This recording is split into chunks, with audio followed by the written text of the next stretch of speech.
மதுரையிலே சித்திரை திருவிழா தொடர்ந்து நடக்குது.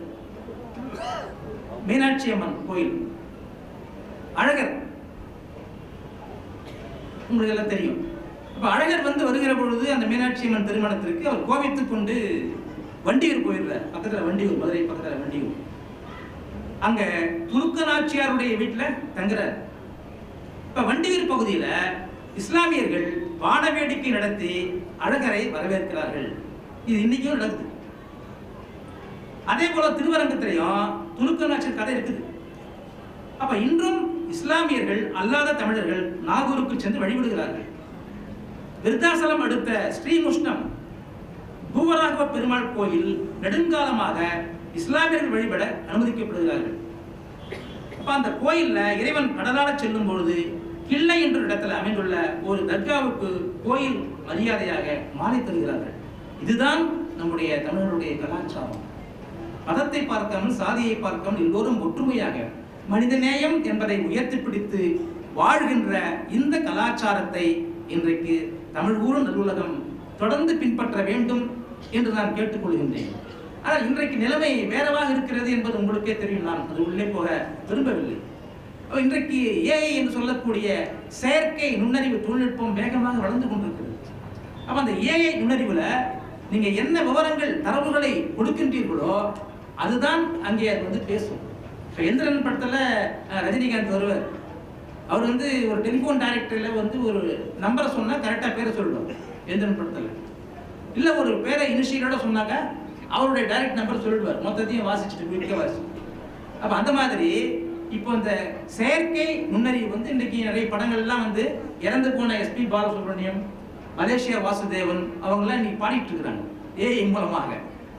அப்போ இப்படி ஒரு சவாலாக அந்த செயற்கை நுண்ணறிவு என்பது நம்முடைய மொழிக்கு சவாலாக இன்னைக்கு வந்திருக்கு. அப்போ இதை எப்படி நாம் எதிர்கொள்வது என்கிற கேள்வி நம் முன்பாக நிற்கிறது. நாம் என்ன சொல்றோம்னா தரவுகள், அப்ப நாம கொடுக்கக்கூடிய தரவுகளை தான் அது படிச்சுட்டு அது பதில் சொல்லுது. அப்ப அதற்கு ஏற்ப நாம் நம்முடைய பழங்காலத்து சங்க இலக்கியங்களை, பத்துப்பாட்டு, எட்டுத்தொகை, அதே போன்று பிற்காலத்திலே வந்த புரட்சிகரமான ஏராளமான இலக்கியங்கள், அப்ப அவையெல்லாம் நம்ம அதை ஃபீட் பண்ணணும் இல்லையா? அதுக்கு என்ன ஏற்பாடு? பெருசா ஒன்றும் இல்லை. ஒருத்தர் என்கிட்ட சொல்ற, நான் ஏஐல தட்டிப்பட்ட ஆலயம்னு போட்டாக்கா அது வடநாட்டு கோயில் தான் வருது, நம்ம தமிழ்நாட்டு கோயிலே வரல. தமிழ்நாடு என்பது ஆன்மீக பூமி, திருவண்ணாமலை ஒன்று போதும். அப்போ நாம் கொடுக்கக்கூடிய தரவுகள் மூலமாகத்தான் இந்த தமிழை அடுத்த கட்டத்திற்கு நாம் கொண்டு போக முடியும் என்பதையும் நாம் எதிர்காலத்தில் இந்த உயர் தொழில்நுட்பம் வளர்ந்திருக்கக்கூடிய காலகட்டத்தில் நாம் புரிந்து கொள்ள வேண்டிய அவசியம் இருக்கிறது. ஆனால் இன்றைக்கு நிலைமை என்ன? மொழி மிகப்பெரிய பிரச்சனையாக இன்றைக்கு மாறி போயிருக்குது. அது ரொம்ப ஆழமா போனால் அது அரசியல்னு சொல்லிடுவாங்க. ஆனால் அது அரசியல கிடையாது. அப்ப நம்முடைய ஊனோடும் உயிரோடும் கலந்த அந்த மொழிக்கு இன்றைக்கு ஆபத்து வந்திருக்கிறது என்று சொன்னால் அதை நாம் அப்படியே விட்டுவிட முடியாது. கவிஞர் தமிழ்மொழி 1960 ஒரு கவிதை பாடினார். இன்னைக்கு 2025, 1960 அவர் பாடின கவிதையை நாம் வாசிக்க வேண்டிய அவசியம் இருக்கிறது.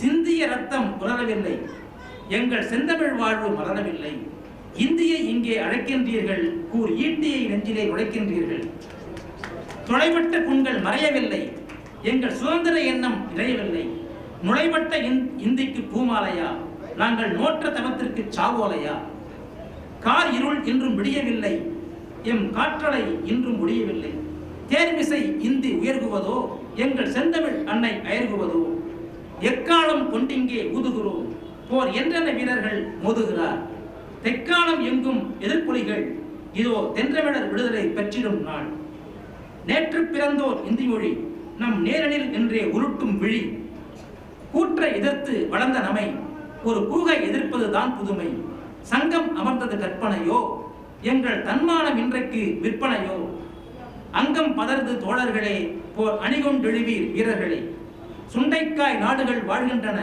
நின் தோள்கள் அடிமைக்கு தாழ்கின்றன, கண்டதுண்டோ இவ்வரலாற்றினை, இரு கண்பெற்றும் குழன ஏன் மாற்றினை, முத்தமிழ் மன்னர்கள் சோரடித்தார், நம் மூதாதையர் மாந்தர்க்கு வீரடித்தார், சித்தத்தில் பொங்கும் நெருப்படித்தார், நம் செந்தமிழ் ஓங்கும் விருப்படித்தார், ஓடும் குருதியில் கொப்பளிக்கும் அணு ஒவ்வொன்றும் தமிழ் என்றுதான் ஒலிக்கும், ஏடு திறந்திடும் பார் தரணி, இதோ எழுதுவீர் இன்றைக்கே போர் பரணி, என்று 1960ஆம் ஆண்டிலேயே கவிஞர் தமிழ்மொழி நாம் செய்ய வேண்டிய வேலையை நமக்கு கவிதை மூலமாக சொல்லியிருக்கின்றார். ஆனால் இந்த 2025லும் அவற்றை நாம் கையிலே எடுக்கவில்லை என்பதை நாம் சுய விமர்சனமாக இங்கே பார்க்க வேண்டிய அவசியம் இருக்கிறது. மொழி போராட்டம் எதுவுமே நடக்காமல் மொழிக்காக ஒரு துளி ரத்தம் சிந்தாத மாநிலங்களான கர்நாடகா, ஆந்திரா போன்ற மாநில நிர்வாக நடவடிக்கைகள் 70 முதல் 80 விழுக்காடு அவர்களது தாய்மொழியில் நடக்கின்றன. ஆனால் 3 மொழி போராட்டங்களை நடத்திய தாளமுத்து நடராஜன் துவங்கி சிதம்பரம், அண்ணாமலை நகர் ராஜேந்திரன் வரை பல களப்பலிகளை மொழிக்காக கொடுத்த தமிழகத்தில் மாநில நிர்வாகத்தில் தாய்மொழியின் பங்கு வெறும் 40 விழுக்காடு தான் இருக்கிறது. அதையும் உயர்த்த வேண்டும் என்கிற கோரிக்கையும் நாம் அரசுக்கு வைக்க வேண்டிய கடமை இருக்கிறது. அரசு ஆணைகள் தமிழிலே தான் எல்லாம் வர வேண்டும். அப்ப என்னதான் நாம் மொழிபெயர்ப்பிலே செய்து கொள்ளலாம் என்கிற ஒரு ஏற்பாடு இருந்தாலும் கூட எங்கும் தமிழ் எதிலும் தமிழ் என்கின்ற அந்த முழக்கத்தை நாம் உயர்த்த வேண்டிய அவசியம் இந்த காலத்தில் இருக்கிறது என்பதை நான் சொல்லிக்கொள்ள ஆசைப்படுகின்றேன். 1000 ஆண்டுகள், பல்லாயிரம் ஆண்டுகளுக்கு முன்பாக வாழ்ந்த சித்தர்கள் அற்புதமான கருத்துக்களை எல்லாம் சொல்லி சென்றிருக்கிறார்கள். அப்ப அவற்றையெல்லாம் நம்முடைய அடுத்த தலைமுறை கடத்த வேண்டாமா? உடம்பார் அழியின் உயிரார் அழிவர், திடம்பட மெய்ஞானம் சேரவும் மாட்டார், உடம்பை வளர்க்கும் உபாயம் அறிந்தே உடம்பை வளர்த்தேன் உயிர் வளர்த்தேனே. இன்னும் அற்புதமான திருமூலருடைய பாடல். இந்த உடம்பிலே இருந்து உயிர் அகன்று விட்டால் அவ்வளவுதான், முடிஞ்சு போச்சு கதை. நாம் என்ன சொல்றோம்? அடுத்த பிறவி, 7 பிறப்பு, உண்டியம், பாவம், இதெல்லாம் ஒரு ஏற்பாடுகள் இருக்கிறது. சாதி அற்புதமாக சாடி இருக்கின்ற ஒரு இன்னொரு சித்தருடைய பாடல். பறச்சி ஆவதேதடா பணத்தி ஆவதேதடா, இறைச்சி தோல் எலும்பினும் இலக்கமிட்டிருக்குதோ, பறச்சையும் பணத்தையும் பகுத்து பாரும் முளை. இப்படி ஒரு பாடல். இன்னொரு பாடல். கறந்த பால் முளைபுகா, கடைந்த வெண்ணெய் மோர்புகா, உடைந்து போன சங்கினோசை உயிர்களுள் புகா, விரிந்த பூ உதிர்ந்த காயும் மீண்டும் போய் மரம் புகா, இறந்தவர் பிறப்பதில்லை இல்லை இல்லை இல்லையே. அற்புதமான சித்தர் பாடல்கள். அப்ப இந்த பாடல்கள் எல்லாம் நாம் கொண்டு போக வேண்டிய அவசியம் இருக்கிறது. வாடிய பயிரை கண்ட போதெல்லாம் வாடினேன் என்று பாடிய ராமலிங்க அடிகளார் இன்றைக்கு அவரை சனாதனத்தின் உச்சம் என்று சொல்லக்கூடிய ஒரு அவல நிலையிலே நாம் அதை கேட்டுக் கொண்டிருக்கிறோம். அற்புதமான அப்படிப்பட்ட ராமலிங்க அடிகளுடைய பாடல்களை எல்லாம் நாம் கொண்டு சென்று சேர்க்க வேண்டாவா? அதே போன்று சொல்லிக்கொண்டே போகலாம். இன்றைக்கு ஒடுக்கப்பட்டவருடைய இலக்கியங்கள் மிகவும் அரிதாக இருக்கிறது. ஏராளமான இலக்கியங்கள் வர வேண்டிய அவசியம் இருக்கிறது என்று நான் கூற ஆசைப்படுகின்றேன். அந்த காலத்திலே திரைத்துறையில் ஏராளமான கருத்துக்கள் எல்லாம் வந்தன. தமிழ் கோலோச்சியர், பட்டுக்கோட்டை கல்யாண சுந்தரம் ஒருவர் போதாதா? எம்ஜிஆர் அவர்கள் தமிழ்நாட்டினுடைய முதலமைச்சராக வந்த பிறகு நிருபர்களுக்கு அளித்த பேட்டியிலே சொன்னார், நான் அமர்ந்து கொண்டிருக்கக்கூடிய நாற்காலியினுடைய 4 கால்களுள் ஒரு கால் பட்டுக்கோட்டை கல்யாண சுந்தரத்தின் கால் என்று சொன்னார். அப்ப அந்த அளவிற்கு பொது உடைமை கருத்துக்களை, ஏழை எளிய மக்கள் நலன் சார்ந்த கருத்துக்களை எல்லாம் அற்புதமான பாடல்கள் மூலமாக இன்றைக்கு தமிழகத்திற்கு அவர் அளிக்கவில்லையா? ஆனால் அப்படிப்பட்ட பாடல்களை எல்லாம் நாம் இன்றைக்கு கேட்க முடிகிறதா? இன்னும் சொல்ல போனால் பண்பலை என்று சொல்லக்கூடிய அந்த வானொலி நிலையங்களில் தப்பி தவறி கூட தனித்தமிழில் பேசக்கூடாது, அதாவது தங்கிலீஷில் தான் பேசணும் என்று ஒரு உத்தரவே போட்டிருக்காங்க. பிறகு தமிழில் பண்பலையில் பேசினாக்கா சம்பளமே கொடுக்க மாட்டேன் என்று சொல்லியிருப்பார்கள் போல் தெரிகிறது. அந்த அளவிற்கு தமிழ் பண்பலை வானொலிகளில் தமிழை கொலை செய்து கொண்டு இருக்கின்றார்கள். அப்ப இன்ன பிற ஊடகங்களிலும் அப்படித்தான் நடந்து கொண்டிருக்கிறது. அப்ப இவற்றையெல்லாம் நாம் செறித்துக் கொண்டு போகிறோமா? மகாகவி பாரதி பாடினான், படித்தவன் சூதும் பாதும் செய்தால் ஐயோ ஐயோ என்று போவான் என்று பாடினான். அப்படிப்பட்ட ஜடங்கள் அல்ல நாம். மாறாக பாதகம் செய்வோரை கண்டால் பயம் கொள்ளலாகாது பாப்பா, மோதி மிதித்து விடு பாப்பா, அவர் முகத்தில் விமிழ்ந்து விடு பாப்பா என்று பாடினான் மகாகவி பாரதி. அவருடைய வைர வரிகளுக்கு ஏற்ப ஒரு பாதகம் நடக்கிறது என்று சொன்னால் அதை கடந்து போகக்கூடிய இளைஞர்களாக இன்றைய இளைஞர்கள் இருக்கின்றார்களே, அது சரியா? நம்முடைய பண்டை தமிழ், இலக்கிய தமிழ், சங்கத்தமிழ் என்ன சொல்லியிருக்கிறது? காதலும் வீரமும் 2 கண்கள். அப்ப வீரத்திலே எங்கே போய்விட்டது இளைஞருக்கு? இன்றைய இளைஞர்களுக்கு வெறும் நம்ம காலத்திலேயும் ஜல்லிக்கட்டு பெண்ணிடம் விட்டு போதுமா? வெறும் அது கிடையாது.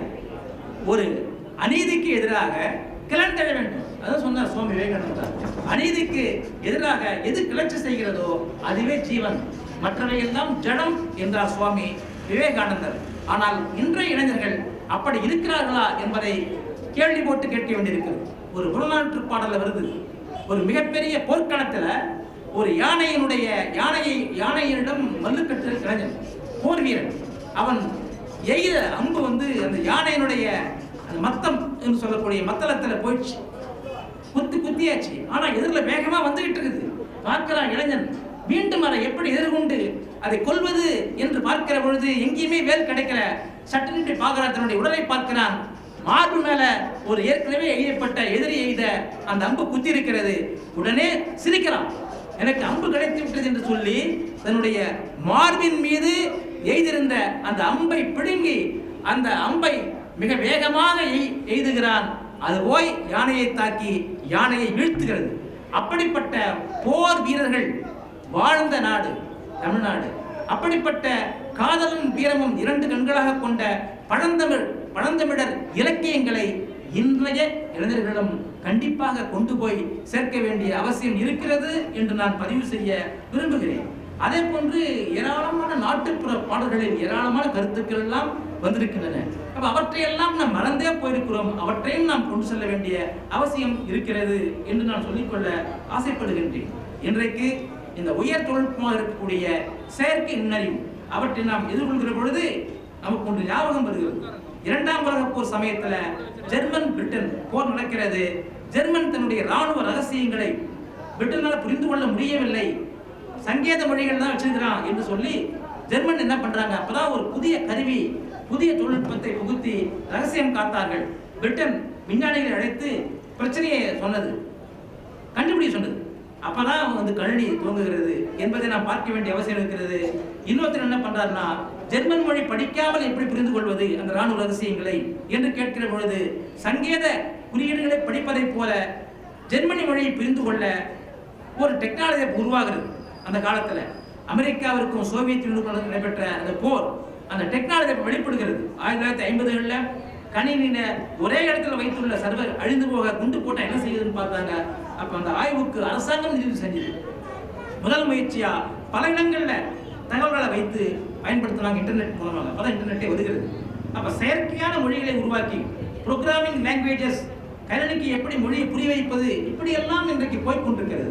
அப்ப இந்த விஞ்ஞானம் வளர வளர நாம் நம்முடைய தாய்மொழியை எங்கே கீழே போட்டு விடுவோமோ என்கிற அச்சம் நமக்கு உருவாகி கொண்டிருக்கிறது. அவற்றுக்கெல்லாம் நாம் இடம் தரக்கூடாது என்று நாங்கள் கேட்டுக்கொள்கிறோம். அதுக்கு என்ன வழி? வாசிப்பு தான். இன்றைக்கு உலகத்திலேயே மிகப்பெரிய நூலகம் எது? London museum library. அந்த லண்டன் மியூசியம் லைப்ரரி போனீங்கன்னா 2 பேருடைய படங்கள் தான் வைக்கப்பட்டிருக்கின்றன. ஒன்று கார்ல் மார்க்ஸ், இன்னொன்று டாக்டர் அம்பேத்கர் அவர்கள். இந்த இருவர் மட்டுமே தான் அந்த லண்டன் மியூசியம் நூலகத்தில் இருக்கக்கூடிய ஏராளமான நூல்களை கற்றார்கள், படித்தார்கள். இரவு பகல் என்று பார்க்காமல் படித்தார்கள். அப்படி படித்ததனுடைய விளைவாகத்தான் கார்ல் மார்க்ஸ் மூலதனத்தினுடைய தொகுதிகளை எல்லாம் எழுதி வெளியிட்டிருக்கின்றார்கள். இன்றைக்கு உலகமே அவற்றை படித்துக் கொண்டிருக்கிறது.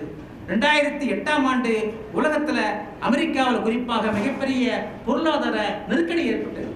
அந்த நெருக்கடியின் சமயத்துல இந்தியா காப்பாற்றப்பட்டது. காரணம், இந்தியாவில் தான் தேசியமயமாக்கப்பட்ட வங்கிகளில் மூலதனம் இருந்து கொண்டிருக்கிறது. ஆனால் அமெரிக்கா போன்ற நாடுகள்ல எல்லாம் தனியார் வங்கிகள் தான். நம்ம நாடு காப்பாற்றப்பட்டு விட்டது. ஆனால் பல நாடுகளில் புராணத்தில் சொல்லுவாங்கல்ல, சிவனுக்கு பிறம்படி ஏற்பட்டா உலகத்துல சர்வ ஜீவராசிகளுக்கும் பிறம்படி என்று சொல்லி, அதுபோல எல்லா நாடுகளும் பிரச்சனை சந்திச்சு அந்த சமயத்துல போப் ஜான் பால் சொல்றாரு, நம்மளால ஒன்றும் பண்ண முடியல, பைபிள் மூலமாக நீங்கள் தயவு செய்து மூலதனத்தை படியுங்கள், கார்ல் மார்க்ஸ் எழுதிய மூலதனத்தை படியுங்கள் என்று அவர் சொன்னார். அப்ப நூலகத்திலே, லண்டன் மியூசியம் நூலகத்துல கார்ல் மார்க்ஸ் ஏராளமாக தன்னுடைய வாழ்க்கையை செலவு செய்து படித்துத்தான் மூலதனம் என்கிற நூலை எழுதினார். அதுதான் ஒரு மனிதகுல வாழ்க்கைக்கு விடிகளை தேடி தந்தது என்று நாம் பார்க்கிறோம்.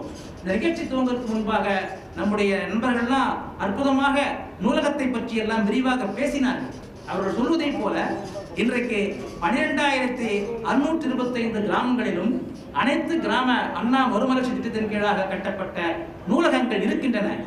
நூலகம் இருக்குது, ஆனால் செயல்படுதா என்பதுதான் இன்றைக்கு மிகப்பெரிய கேள்விக்குறியாக இருந்து கொண்டிருக்கிறது. நான் ஊரக வளர்ச்சி மற்றும் ஊராட்சி துறையில உதவி இயக்குநராக பணியிலிருந்து ஓய்வு பெற்றிருக்கின்றேன். நான் அந்த கடப்பணியில் செல்கிற பொழுதெல்லாம் முதல்ல கிராமத்துக்கு போனா அந்த நூலகத்துக்கு தான் போவேன். அதுதான் முக்கியமான அறிவைத்தான் நாம் கொடுக்க வேண்டும். கூட்டி தான் கிடக்கும். அது திறக்க வைக்கிறது ஒரு போராட்டத்தை நடத்தி அந்த கிராமத்துல திறக்க வைப்போம். அதுக்கு ஒரு ஆளை போட்டுக்கிறாங்க.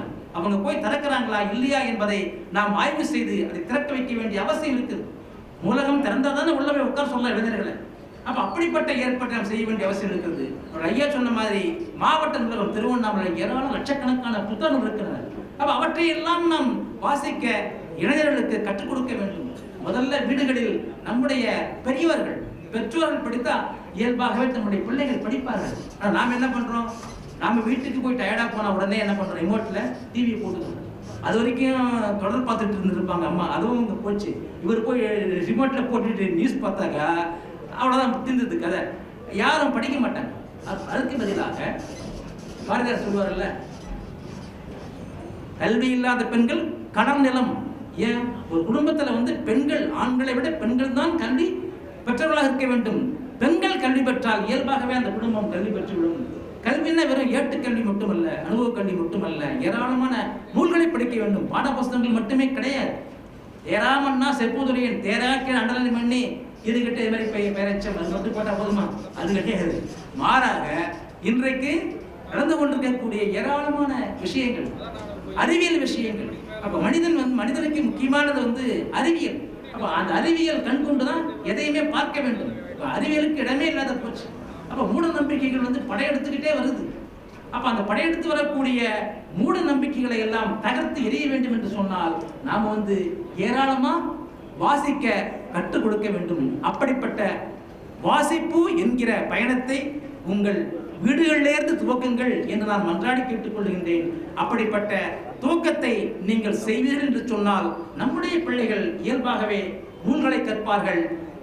வள்ளுவர் சொன்னதைப் போல அறிவு பெருகும், பாரதியார் சொன்னதைப் போல அறிவு விரிவாகும். அப்படிப்பட்ட அறிவு விரிவாகிற பொழுது காலந்தோறும் பயணிக்கக்கூடிய நம்முடைய தமிழை இன்னும் மென்மேலும் வளர்த்தெடுப்போம் என்கிற அடிப்படையிலே உங்களிடம் அந்த வேண்டுகோளை வைத்து இப்படிப்பட்ட அரிய வாய்ப்பு நல்கிய மாவட்ட நிர்வாகத்துக்கு நெஞ்சார்ந்த நன்றியை தெரிவித்துக் கொண்டு முடித்துக் கொள்கிறேன். நன்றி, வணக்கம்.